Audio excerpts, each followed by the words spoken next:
एक दफा का जिक्र है। एक बिल्ली जिसका नाम मन्नो है, वो शदीद सर्दी में सड़क पर इधर उधर घूम रही थी। वो रो रही थी कि इतनी सर्दी में कहाँ जाए। वो सर्दी से कांप रही थी।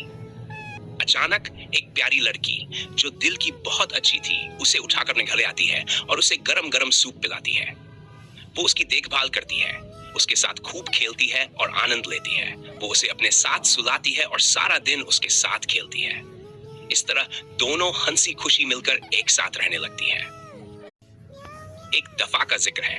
एक बिल्ली जिसका नाम मन्नो है, वो शदीद सर्दी में सड़क पर इधर उधर घूम रही थी। वो रो रही थी कि इतनी सर्दी में कहाँ जाए। वो सर्दी से कांप रही थी। अचानक एक प्यारी लड़की जो दिल की बहुत अच्छी थी, उसे उठाकर अपने घर ले आती है और उसे गरम गरम सूप पिलाती है। वो उसकी देखभाल करती है, उसके साथ खूब खेलती है और आनंद लेती है। वो उसे अपने साथ सुलाती है और सारा दिन उसके साथ खेलती है। इस तरह दोनों हंसी खुशी मिलकर एक साथ रहने लगती है।